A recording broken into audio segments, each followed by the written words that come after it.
بسم اللہ الرحمن الرحیم۔ السلام علیکم۔ قصہ کہانیاں اور واقعات کے سفر میں ایک بار پھر تمام احباب کو دل کی گہرائیوں سے پنجاب نگری چینل میں خوش آمدید۔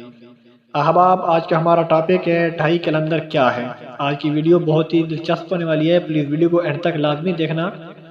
احباب، سلسلہ نبوت ختم ہونے کے بعد سلسلہ ولایت ہی ہے جس نے رشد و ہدایت کا سلسلہ مسلمانوں و غیر مسلمانوں میں جاری و ساری رکھا ہوا ہے۔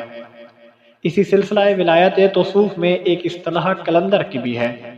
کلندر کے معنی یوں تو اہل تصوف کے نزدیک ایک آزاد آدمی اور مداری کے ہیں، یعنی اپنے نفس کو ایک آزاد آدمی کی طرح اس دنیا فانی میں گزارنا، یا پھر اسے بندر کی طرح نچانے پر قادر شخص یا ہستی جو دنیا و مافیا سے آزاد ہو، اسے کلندر کہتے ہیں۔ ایک حدیث مبارکہ کے مفہوم کے مطابق جس نے اپنے نفس کو پہچانا بس اس نے اپنے رب کو پہچانا، جس نے اپنے نفس کو فنا سے پہچانا اس نے اپنے رب کو بقا سے پہچانا۔ ناظرین، تاریخ میں جن 3 ہستیوں کو 2.5 کلندر کے نام سے نوازا گیا، ان میں پہلے نمبر پر حضرت رابعہ بصری، حضرت مخدوم لال شہباز کلندر اور حضرت شرف الدین بو علی کلندر شامل ہیں۔ چونکہ حضرت رابعہ بصری عورت تھیں اس لیے انہیں 2.5 کلندر یعنی کہ آدھی کلندر کہا جاتا ہے۔ یوں عوام النواس کی زبانوں زد عام ہے، چونکہ حضرت رابعہ بصری عورت تھیں اس لیے انہیں آدھی کلندر کہا جاتا ہے۔ یوں عوام الناس کی زبانوں زد عام ہے کہ دنیا میں 2.5 کلندر بھی آئے ہیں۔ ان تینوں ہستیوں میں ایک قدر مشترک یہ بھی ہے کہ انہوں نے زندگی بھر شادی نہیں کی اور اللہ وحدہ لا شریک کی عبادت میں دن رات مصروف و مشغول رہے۔ آئیے اب ہم فرداً ان تینوں کلندر کا تذکرہ تاریخ کی روشنی میں کرتے ہیں۔ حضرت رابعہ بصری کی پیدائش پہلی صدی ہجری میں بصرہ میں ہوئی۔ آپ کی پیدائش کے بارے میں محققین کی رائے میں اختلاف ہے۔ آپ کا سن وفات 135 ہجری ہے۔ آپ سادات کے ایک غریب گھرانے میں پیدا ہوئی۔ جس رات آپ کی ولادت متوقع تھی اس وقت گھر میں اتنا تیل بھی نہ تھا کہ چراغ یا دیا جلایا جاتا۔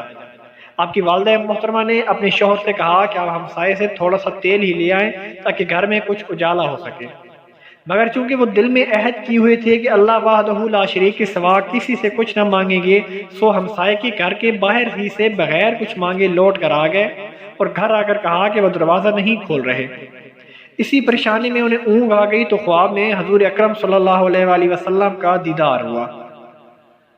حضور اکرم صلی اللہ علیہ وآلہ وسلم نے تسلی دی اور فرمایا کہ تیری بچی بہت مقبولیت حاصل کرے گی اور اس کی شفاعت سے میری امت کے 1000 افراد بخش دیے جائیں گے۔ اب تم ایسا کرو کہ بصرہ کے حاکم کے پاس جاؤ اور اس سے کہو کہ تم جو روزانہ 1000 مرتبہ مجھ پر درود شریف کا نذرانہ پیش کرتے تھے لیکن تم نے جمعۃ المبارک کو کیوں ناغہ کیا، لہذا بطور کفارہ 400 دینار ادا کر دو۔ صبح جب وہ بیدار ہوئے تو حکم کے مطابق ایک خط بصرہ کے حاکم کو لکھ کر پیش کیا۔ حاکم خط پڑھ کر پہلے تو بہت پریشان ہوا اور رونے لگا اور پھر 400 دینار انہیں دے دیے۔ یہ ایک باعزت سادات گھرانہ تھا جسے یہ سعادت ملی کہ ان کے گھر اللہ پاک کی مقبول و مقرب بندی پیدا ہوئی۔ حضرت رابعہ بصری کے ذریعے روایت کے مطابق 70,000 افراد کی بخشش کی نوید بعد میں بھی سنائی گئی ہے۔ حضرت رابعہ بصری کو ان کے والدین کے انتقال کے بعد ایک ظالم نے اپنی کنیز بنا لیا اور پھر کچھ دنوں بعد انہیں فروخت بھی کر دیا۔ آپ کا معمول تھا کہ دن میں روزہ رکھتی اور رات کو ساری رات عبادت میں مشغول رہتی۔ ایک شب جب اس مالک کی آنکھ کھلی تو اس نے آپ کو کمرے کے گوشے میں سر مسجود پایا اور ایک معلق نور آپ کے سر پر فروزاں دیکھا۔ اس وقت جو آپ کے لبوں پر دعا تھی وہ یہ تھی کہ اے میرے مالک، اگر میرے بس میں ہوتا تو میں ہر وقت تیری عبادت کرتی، لیکن چونکہ تو نے مجھے غیر کا محکوم بنا دیا ہے اس لیے تیری بارگاہ میں دیر سے حاضر ہوتی ہوں۔ آپ کی یہ کلمات سن کر مالک پریشان ہو گیا اور صبح ہوتے ہی آپ کی خدمت میں عرض کرنے آ گیا اور کہا کہ اگر آپ میرے گھر میں ہی مستقل قیام فرمائے تو میرے لیے ایک سعادت سے کم نہیں، یا پھر آج سے ہی آپ کہیں جانا چاہیں تو آزاد ہیں۔ ایک روایت کے مطابق حضرت رابعہ بصری جب حج بیت اللہ کے لیے روانہ ہوئی تو راستے میں آپ کا گدھا مر گیا۔ مکہ کا سفر مشکل اور طویل تھا جس کی وجہ سے وہ بہت پریشان ہو گئی تھی۔ اس وقت آپ نے اللہ سے دعا کی کہ جس کے بعد وہ گدھا دوبارہ جی اٹھا اور اسی پر دوبارہ سفر انہوں نے شروع کر دیا۔ تاریخ کے اوراق میں یہ روایت بھی رقم ہے کہ جب آپ خانہ کعبہ کی دیوار کی تڑپ لیے عازم سفر تھی تو کعبہ شریف خود آپ کے استقبال کے لیے حاضر ہو گیا تھا۔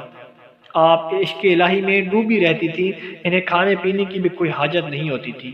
کسی نے پوچھا کہ عاصی کی توبہ قبول ہوتی ہے کہ نہیں، جس پر آپ نے کہا وہ اس وقت تک توبہ ہی نہیں کر سکتا جب تک اسے اللہ کریم توفیق نہ دے، اور جب توفیق حاصل ہوگی تو پھر دعا کی قبولیت میں بھی کوئی شک نہیں رہا۔ احباب، حضرت رابعہ بصری کے ایک خوبصورت قول یہ بھی ہے کہ جب تک قلب بیدار نہیں ہوتا اس وقت تک کسی عضو سے بھی خدا کی راہ نہیں ملتی، اور بیداری قلب کے بعد اعضاء کی حاجت ہی ختم ہو جاتی ہے، کیونکہ قلب بیدار وہی ہے جو حق کے اندر اس طرح ضم ہو جائے اور پھر اعضاء کی حاجت ہی باقی نہ رہے، اور یہی فنا فی اللہ ہے۔ احباب، حضرت خواجہ حسن بصری بھی اس وقت آپ کے ہم اثر تھے، لہذا آپ دونوں کے درمیان حقیقت و معرفت کے اسرار و رموز پر گفتگو ہوتی رہتی تھی۔ ایک روز حضرت خواجہ حسن بصری نے آپ سے کہا کہ مجھے ان علوم کی بابت سمجھائیں جو آپ کو اللہ تعالیٰ کے قرب سے بلا واسطہ حاصل ہوئی ہیں۔ تو آپ نے فرمایا کہ میں نے تھوڑا سا سود کاٹ کر تکمیل ضرورت کے لیے 2 درہم لے کر اس خیال میں غرق ہو گئی کہ اگر میں نے دونوں کو ایک ہی ہاتھ میں لے لیا تو یہ جوڑا بن جائے گا، اور یہ بات وحدانیت کے خلاف اور میری گمراہی کا باعث ہو سکتی ہے۔ بس اسی کے بعد سے میری تمام راہیں کھلتی چلے گئیں، جس کے بعد آج اس فضیلت کے مقام پر ہوں۔ ناظرین، حضرت رابعہ بصری کی تعریف و توصیف و